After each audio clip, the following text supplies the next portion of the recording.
There is indeed. Yes. Thanks for having me on. And as you said in the preamble, it's great to see football coming back, not just in England, but across the whole of Europe. After what seemed an interminable stasis period due to coronavirus, we had about 3 months of darkness in the industry. Now we have over 40 of the over 50 leagues across Europe resuming play and really kind of finding our way, I think, in a society which is now living with and coping with the coronavirus and hopefully seeing our way through it.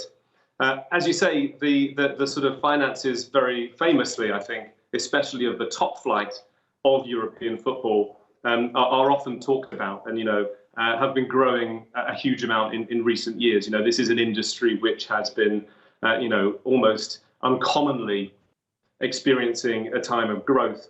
But what we have certainly learnt during the past months is quite how quickly that can reverse. Football lives on a day-to-day basis. It is fundamentally alive in the now product.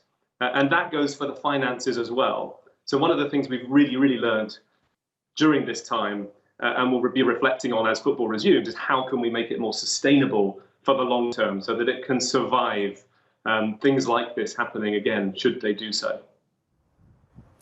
Charlie, there's no doubt about it. If there was a hero of the week in the United Kingdom, it's Marcus Rashford, a 22-year-old Manchester United player who basically has taken on the government and won over free school meals. An extraordinary individual and an extraordinary young man as well, as indeed his manager has alluded to as well. But too many footballers are seen as wealthy and selfish and refusing to take a hit financially over this as well. Do you think something's going to give on the wage front? I think that it's an easy target. It's an easy target for opinion. And if you look at the very top slice of any industry, you'll see the same thing. You'll see the wealth accumulate at the very top.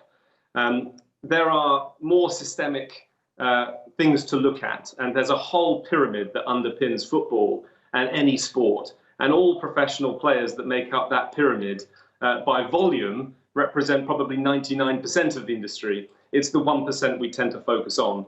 I and the whole of the industry have been astonished and humbled by what Marcus has done in the past couple of weeks. And he's shown an example, really, I think, of a new generation of football and a new generation of footballers. We've thought about three things, particularly during this crisis at an industry level. We've thought first and foremost about health and public safety, in that when football comes back and how it comes back, that has to be the number one. We've thought a lot about economics. We've thought a lot about the hit that's being faced in the short term and how we can mitigate that in the long term. And thirdly, we've thought long and hard, probably in a way that we've never had time to do before, about football's role in society as a social force. And it's not just that people want football back on their screens, which of course they do, and they want to get back to the stadiums, and we know that. Football as entertainment is really number one. But football has a wider role than that. And Marcus has shown more than anyone that football has a responsibility. It has a responsibility to bring society back, not just by giving them entertainment, by kind of showing them the way in other aspects too. Hats go off to him, but not just him. There's a whole generation coming behind him as well who will be speaking out in the future. I couldn't agree. I think humbled is the right word. But look, there are too many organisations that are deemed to be just trying to maximise the profit. And dare I say, I know you work with UEFA, but UEFA, FIFA, perhaps even the Premier League are deemed to be about money-making machines for the top flight as well.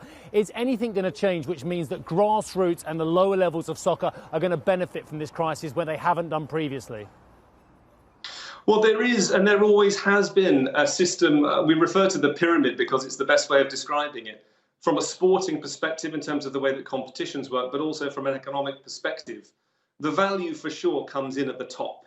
It's the big brands, it's the big games, it's the big names that drive the value. But there are many mechanisms that exist already within the structure to feed that value down through the other professional leagues and through to the amateur game. You can talk about subsidies, you can talk about player transfers, and the fact that a lot of money changes hands between the bigger clubs and the smaller clubs around players. There is this sort of developmental aspect of the game from grassroots up that is remunerated to keep that system in place. Now, I'm not saying it's perfect. and certainly through coronavirus, but even before coronavirus, there is work continually going on to try and optimize that balance. What is the right structure of the pyramid?